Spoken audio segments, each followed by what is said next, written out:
Camarades combattants pour la liberté, la souveraineté et l'indépendance réelle, bonsoir. À l'orée de l'an 2026, c'est encore un honneur pour moi de prendre la parole et de vous faire un bilan exhaustif de l'année 2025 et aussi les perspectives pour l'année 2026. Mais avant tout propos, permettez-moi de rendre grâce à Dieu pour tous les bienfaits au cours de l'année 2025 et je continue de prier Dieu que 2026 soit meilleur à 2025. Permettez-moi également de rendre un vivant hommage à nos vaillantes forces combattantes, forces armées nationales, volontaires pour la défense de la patrie, forces de sécurité intérieure qui veillent jour et nuit pour que notre patrie reste et demeure debout. Je prie pour le repos des âmes de tous ceux qui ont perdu la vie dans ce combat contre cette barbarie. Et également, je souhaite prompt rétablissement à tous ceux qui ont été blessés physiquement, mentalement dans cette guerre.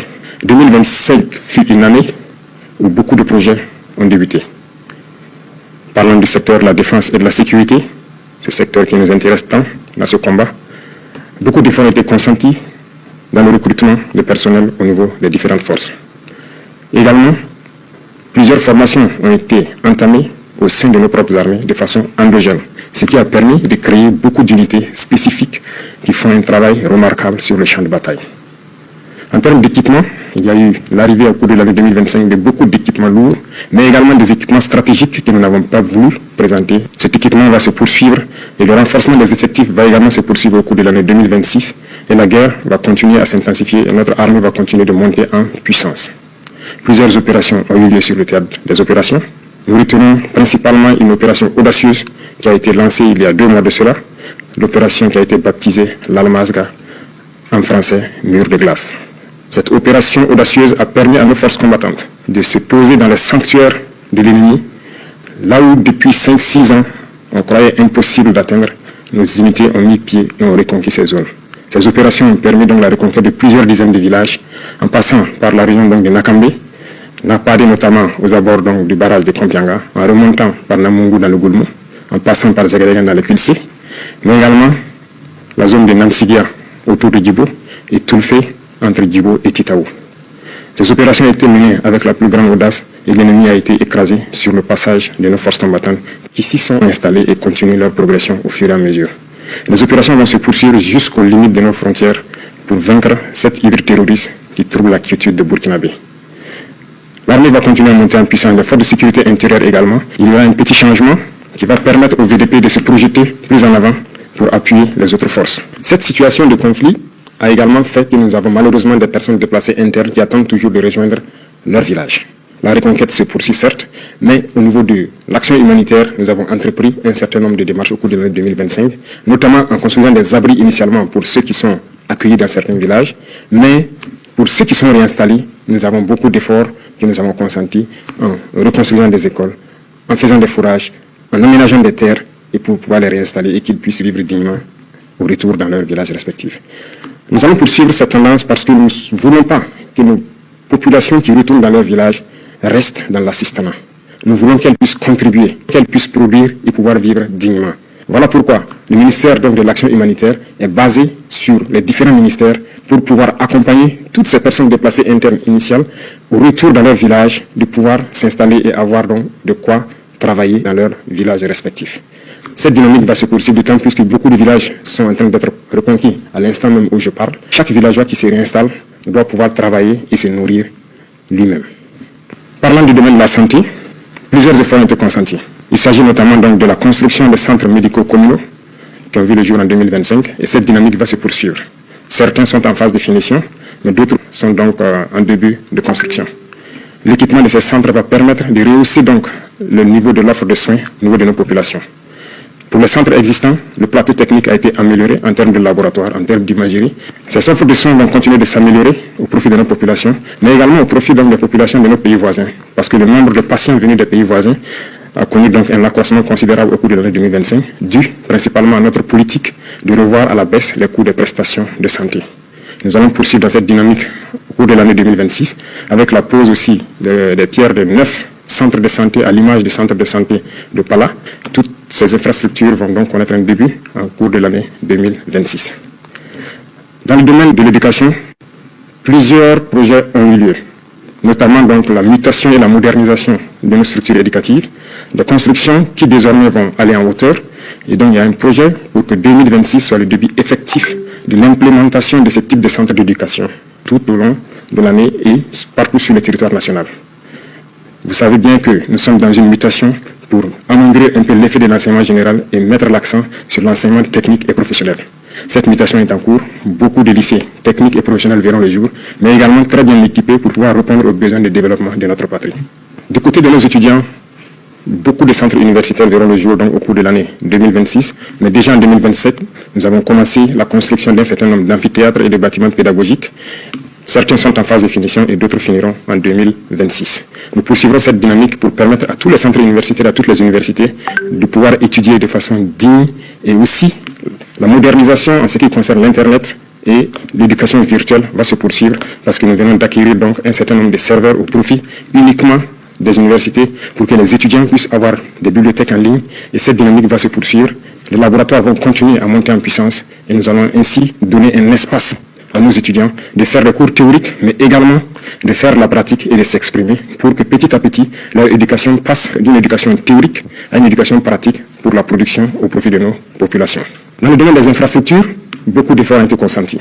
Au cours de l'année 2025, comme vous le savez, 4 régions ont bénéficié de leur brigade de construction de routes.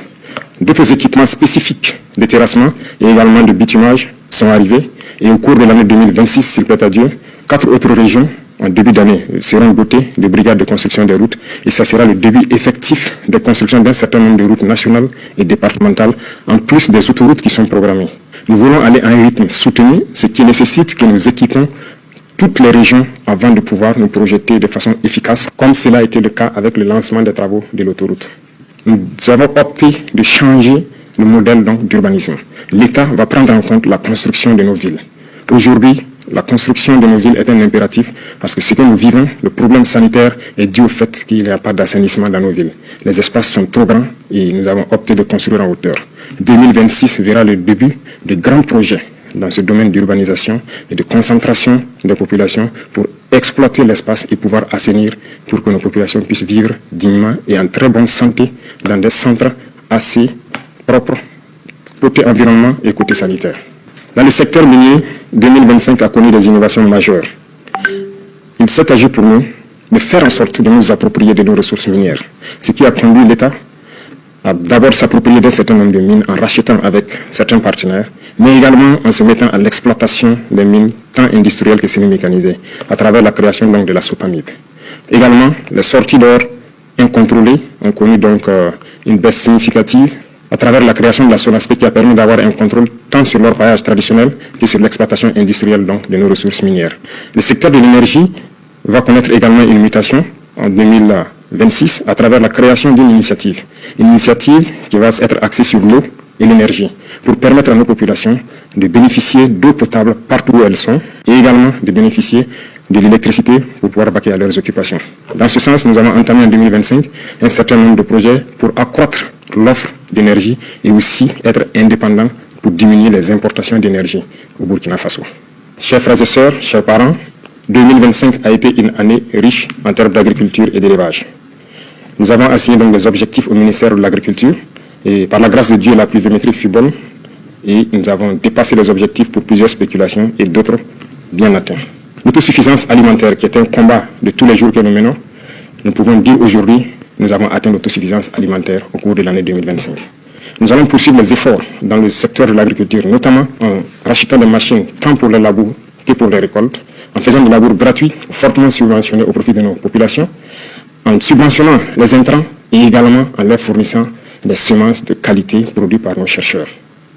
Beaucoup de terres sont en train d'être récupérées par nos forces combattantes. Nous allons rapidement nous mettre à la tâche dès le début d'année dans l'aménagement de ces terres pour permettre à ces populations qui se réinstallent de pouvoir exploiter de façon sereine leurs terres et accroître nos productions. Dans le même sens, nous encourageons tous ceux qui sont dans la transformation, à petite échelle comme à grande échelle, de poursuivre les efforts et tous ceux qui comptent venir dans ce secteur de rapidement s'y lier parce que la production va continuer à s'accroître. Nous avons aussi créé l'ONBA pour que les retenues d'eau puissent être réalisées dans chaque village. Ainsi, il ne sera plus question de cultiver au bout d'une seule saison, mais nous espérons pouvoir cultiver 2 ou 3 fois au cours de l'année. L'ONBA est en train de monter en puissance et d'ici là, Dans chaque village, nous espérons avoir une retenue d'eau pour permettre aux jeunes de vivre leur métier d'agriculteur et leur métier d'élevage. Beaucoup de vaccinations ont eu lieu au cours de l'année 2025, pour la plupart gratuites, pour d'autres fortement subventionnées, ce qui a permis donc de préserver des millions de têtes de volailles, de bovins, de caprins. La pisciculture est en train de monter en puissance avec les cages flottantes qui sont installées un peu partout sur nos barrages, ce qui est une très bonne expérimentation qui a fait accroître la production piscicole de Burkina Faso. Et nous espérons que 2026 puisse être une année au cours de laquelle nous allons être suffisamment outillés pour atteindre l'autosuffisance et arrêter un tant soit peu l'importation de poissons d'eau douce au Burkina Faso. Les efforts vont se poursuivre également dans le secteur de l'élevage en faisant en sorte qu'en stabulation pure, les éleveurs puissent bénéficier donc de cultures fourragères et également, à travers Faso Goulougo, de bénéficier d'aliments de qualité qui seront produits et contrôlés par nos chercheurs. Tout cela contribue donc à atteindre l'autosuffisance alimentaire, mais également à participer à la transformation de nos matières premières et en vue d'une exportation vers certains pays amis qui voudront bien s'approvisionner au Burkina Faso. Camarades, dans le domaine de l'économie, 2025 a été une année prolifique pour le Burkina Faso.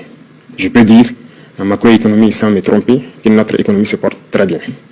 En témoigne, lorsque nous faisons le test d'aller sur le marché régional de levée des fonds, nous sommes toujours au-delà de ce que nous espérons. Ce qui prouve la confiance des opérateurs économiques et de certains bailleurs africains au Burkina Faso.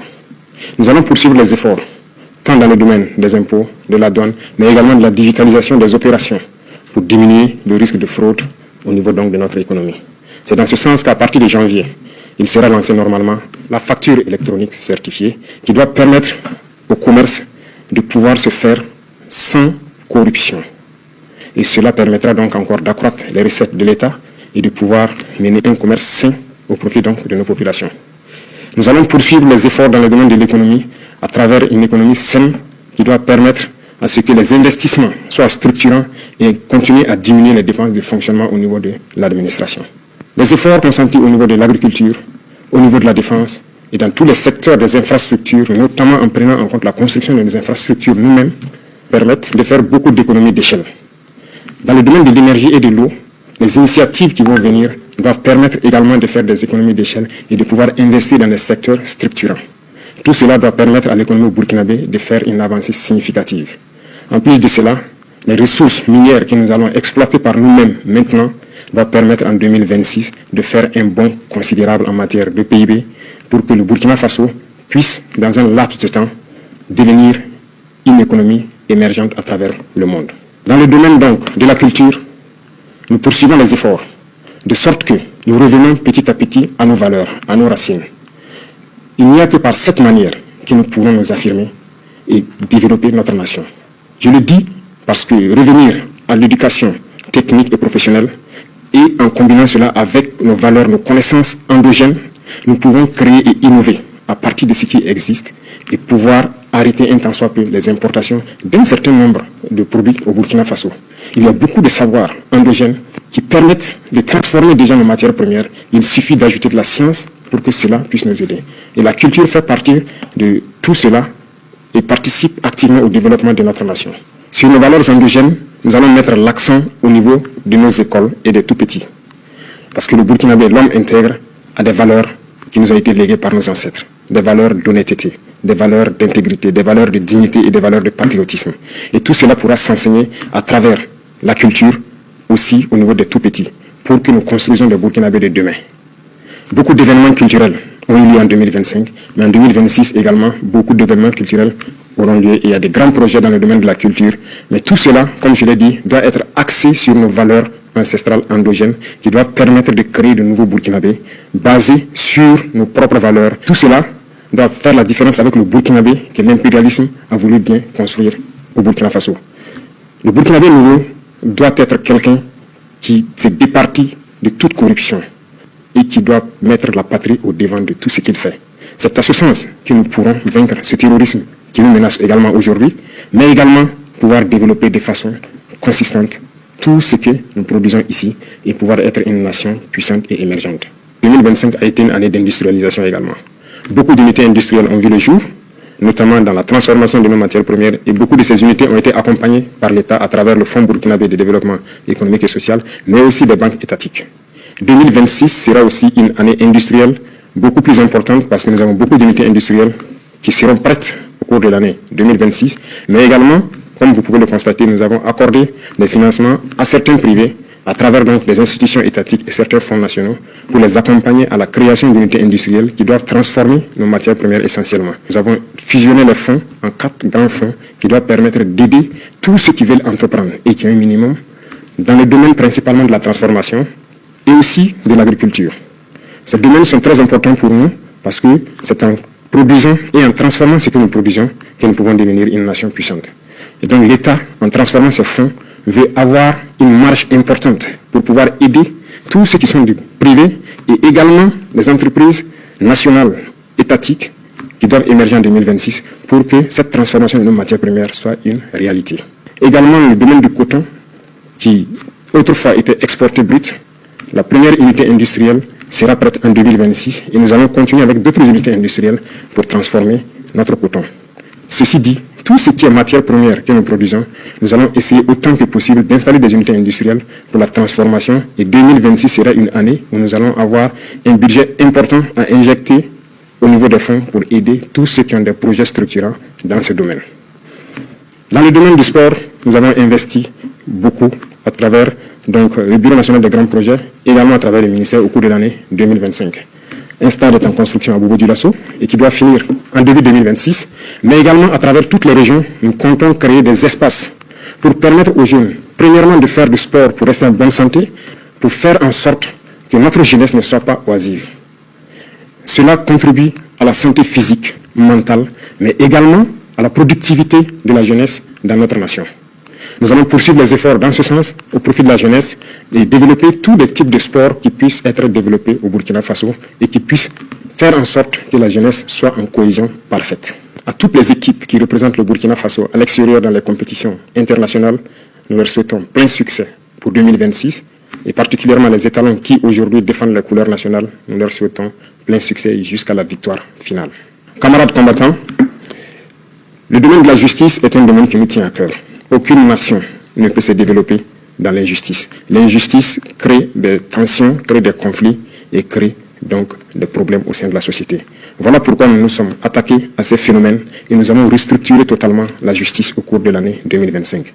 Cette restructuration va se poursuivre à travers donc le nouveau format du CSM qui intègre des personnels non magistrats, mais également nous voulons transformer totalement la manière de faire la justice.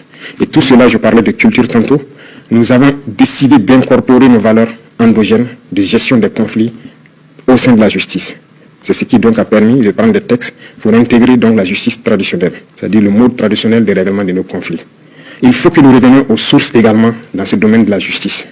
Nous ne pouvons pas importer une justice et l'appliquer et espérer avoir la cohésion sociale. En intégrant donc nos valeurs ancestrales et en intégrant les personnes ressources pour le règlement de certains conflits, nous pensons que nous pouvons créer un espace de cohésion sociale fiable. En 2026, nous allons implémenter de façon physique sur le terrain ces différents tribunaux pour pouvoir régler la plupart des questions à l'amiable. Également, nous avons initié en 2025 le fait que les prisonniers puissent sortir, participer à la construction du pays. Ce n'était qu'une initiation. En 2026, nous allons faire en sorte que tous les prisonniers puissent connaître une reconversion. Au lieu de dormir en prison, nous allons faire en sorte qu'ils puissent participer, apprendre des travaux et se réinsérer dans la société. Cette nouvelle façon de voir la justice permet à ce que personne ne reste en marge. Tous ceux qui voudront construire le pays auront leur mot à dire. Que vous soyez libre ou en détention, nous ferons en sorte que vous puissiez participer à la construction du pays, et vous racheter et revenir dans la société.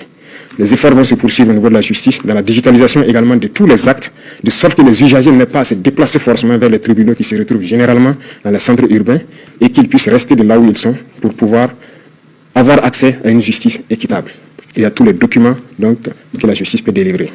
Parlant de digitalisation, c'est un secteur qui nous tient à cœur parce qu'aucune lutte contre la corruption n'est possible sans digitalisation. Nous avons fait un pas énorme, mais beaucoup reste à faire. Nous avons un programme pour les 5 ans à venir où nous devons quitter une situation précaire pour être un modèle. Déjà, le Burkina Faso a pu acquérir ses premiers serveurs des data centers et des grands data centers sont en construction, ce qui permettra à nos ingénieurs de concevoir des applications sans crainte et de pouvoir les héberger sur place. Avant, nous importions des applications que nous ne maîtrisons pas, mais aujourd'hui, la plupart des services au sein de l'administration sont en train d'être dématérialisés et tout cela, c'est grâce à nos ingénieurs informatiques qui font un travail remarquable pour que l'usager n'ait plus à se déplacer vers les services pour forcément avoir accès. De son poste, il peut tranquillement avoir accès à certains services. En plus de tout cela, nous sommes en train de mettre en place des maisons de citoyens. Et les constructions vont démarrer en 2026. Ces maisons seront donc installées dans beaucoup de chefs-lieux de province, mais également nous irons jusqu'au département pour faire en sorte que quiconque ne maîtrise pas l'outil informatique puisse aller dans ces maisons, trouver des Burkinabés qui vont les aider à avoir accès à tous les services à travers les plateformes qui seront installées sur les machines dans ces maisons. Cette digitalisation va se poursuivre et la modernisation de l'administration également va se poursuivre pour nous permettre de lutter efficacement contre la fraude et tous les abus qui puissent exister au sein de l'administration. Chers frères et sœurs, chers parents, vous avez pu constater qu'au cours de l'année 2025, nous avons dû faire donc les états généraux au niveau de l'administration territoriale. Ces états généraux ont conduit donc à des conclusions que nous avons exploitées et également donné une vision, ce qui a conduit donc à modifier le code des collectivités territoriales. Ce code a été modifié pour nous permettre d'avoir une nouvelle architecture. Certes, le redécoupage régional a évolué, mais la fonction des collectivités territoriales doit évoluer également. Parce que le développement ne se fera pas uniquement dans les villes. Le développement doit partir des villages. Et pour cela, il a fallu donc que nous touchions ce code. Nous allons installer des PDS avec des missions assez claires qui seront évaluées et suivies par les préfets, de sorte que tout ce que nous avons comme vision en matière de développement, comme je l'ai cité tantôt, puisse commencer au niveau des villages, impliquer tous les villageois, et ils seront notés et évalués en fonction de ce qu'ils vont faire dans les différentes collectivités. C'est ce qui a amené principalement au changement donc de ce code, et 2026 sera l'année où nous allons implémenter réellement sur le terrain ce nouveau code des collectivités. Au niveau de l'administration territoriale, beaucoup de choses ont évolué, en ce sens que l'administration déconcentrée n'était pas administrée de façon efficace pour connaître qui exactement est à son poste. Le manque de ressources humaines a fait en sorte qu'il y avait un gros manque à gagner. Nous avons fait une évaluation au cours de l'année 2025 et nous nous sommes rendus compte que beaucoup de fonctionnaires fictifs existaient ou des doublons existaient. Le recrutement récemment, au cours de l'année 2025, de beaucoup de personnel des ressources humaines doit permettre de les envoyer au niveau donc régional pour ainsi faire en sorte que tout agent qui est affecté doit pouvoir travailler et contrôler à partir de la région. Et là, au niveau national, nous avons l'assurance que le service pour lequel il a été envoyé est rendu aux populations au moment donné. Cette modernisation va se poursuivre parce que ça doit s'accompagner d'une digitalisation. Du côté de la diplomatie, le Burkina Faso rayonne. Le Burkina Faso a allumé une lumière et cette lumière doit rester allumée pour toujours. Nous rayonnons à travers le monde et notre diplomatie est très active. Des changements auront lieu certes pour réorganiser le dispositif diplomatique à travers le monde entier parce que la géopolitique nous l'impose et cette réorganisation a déjà commencé en 2025 avec un certain nombre de réajustements dans le traitement donc, des diplomates, mais la réorganisation spatiale à travers le monde entier aura lieu en 2026. Nous allons rediriger notre diplomatie en fonction de la géopolitique actuelle qui vient notre pays. Le Burkina Faso est un pays ouvert pour tous les partenaires, sincères, respectueux de notre souveraineté, de notre liberté et de notre dignité. Mais le Burkina Faso ne permettra à qui que ce soit, aucune puissance, de pouvoir nous imposer ce qu'elle souhaite. Voilà pourquoi nous devons continuer, partout où nous sommes, à faire en sorte que le drapeau du Burkina Faso flotte avec dignité. Et ceci, pour m'adresser à la diaspora, que je félicite pour ces actes patriotiques, qui continuent de faire rayonner l'image du Burkina Faso à l'extérieur, de continuer à rester patriotique et intègre. Parce que lorsqu'on parle du Burkinabé, nous devons entendre l'homme intègre, l'homme digne, et c'est ce que nous voulons au niveau de la diaspora. Et les encourager à travers donc l'organisation au niveau du Haut Conseil de Burkinabé de l'extérieur à revenir investir au Burkina Faso, leur patrie. Et nous leur ouvrons les portes et nous allons mettre tous les mécanismes en place pour qu'ils puissent revenir et investir de façon sécurisée. Au niveau confédéral, le Burkina Faso poursuit sa contribution au niveau de notre espace commun qu'est l'AES. 2025 a été une année où on nous a confié une lourde responsabilité de conduire la destinée de la Confédération. Nous avons pris cette responsabilité et nous avons promis de faire en sorte que l'AES rayonne à travers le monde entier. Et nous allons tenir notre parole. Et ceci, nous demandons à tous les Burkinabés de faire en sorte que cette mission qui nous a été confiée puisse être donc conduite avec succès. Nous allons poursuivre les efforts de coopération, d'amitié avec tous les États, comme je l'ai dit, respectueux de notre souveraineté et faire en sorte que l'intérêt des peuples prime sur les intérêts au niveau politique. Camarades combattants pour la liberté, je tenais à féliciter tous les acteurs, qu'ils soient du monde de l'éducation, de l'agriculture, des infrastructures, du monde de l'économie, les agents de la santé, nos vaillantes forces combattantes, pour tous les efforts consentis au cours de l'année 2025. De continuer à mouiller le maillot, comme on aime le dire, à se sacrifier, à se donner corps et âme pour le bonheur de notre population. Car la seule chose qui importe pour nous, c'est le bonheur de nos populations. Tout acteur de l'administration doit avoir cela en tête et faire en sorte que ces actions quotidiennes contribuent au rayonnement de notre patrie. À tous ceux-là qui communiquent, qui combattent l'impérialisme à travers la communication, je les félicite et je les encourage à redoubler d'efforts. Parce que toutes les guerres de l'impérialisme commencent d'abord par la communication. Et pendant les guerres, la communication fait la différence dans les batailles. La communication est un maillon essentiel, est un maillon névralgique pour le succès des opérations. Poursuivez votre effort de communication, poursuivez votre effort à faire en sorte que leur désinformation ne puisse pas toucher nos populations. Je vous félicite parce que vous avez fait beaucoup d'efforts ces derniers temps en prouvant aux yeux de tout le monde que le Burkina Faso est debout. Et quand je parle d'acteurs de la communication, je parle du monde de la presse, qu'elle soit privée ou publique, et de tous ceux qui œuvrent à travers donc les médias sociaux à montrer une image saine du Burkina Faso. Et je remercie également tous ceux qui ont pris de leur temps, qui ont quitté l'extérieur, venir au Burkina Faso pour constater les réalités du Burkina Faso et qui ont pu le diffuser à travers leurs canaux pour faire comprendre à ces médias mensongers que ce qu'ils disent de notre patrie est totalement faux.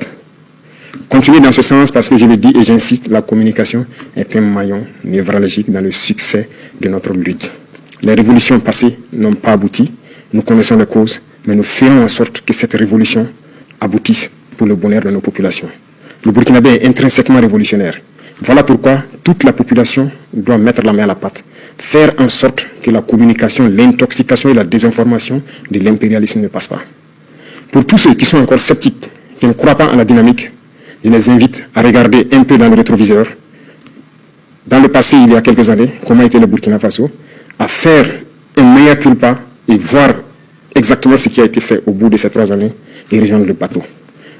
Nous ne voulons pas exclure quelqu'un, mais comme nous l'avons dit, si quelqu'un ferme les yeux et refuse de voir le soleil, nous ne pouvons pas faire autrement que de le laisser en marche. Nous allons évoluer, nous allons continuer, nous allons poursuivre notre lutte. Le Burkina Faso vaincra, le terrorisme sera un passé et nous ferons en sorte que le visage du Burkina Faso qui est connu aujourd'hui, dans 5 ans, nous ne puissions pas le reconnaître. Bien sûr, le changement sera positif et nous devons le faire pour nos enfants, pour les générations à venir. Et ce combat est bien possible et il est déjà gagné. J'invite tout un chacun à redoubler d'efforts pour que 2026 soit meilleur que 2025. Vive le Burkina Faso, vive notre patrie libre, digne, intègre et prospère. Bonne et heureuse année 2026. La patrie ou la mort, nous vaincrons. 6. La patrie ou la mort, nous vaincrons. 6. La patrie ou la mort, nous vaincrons.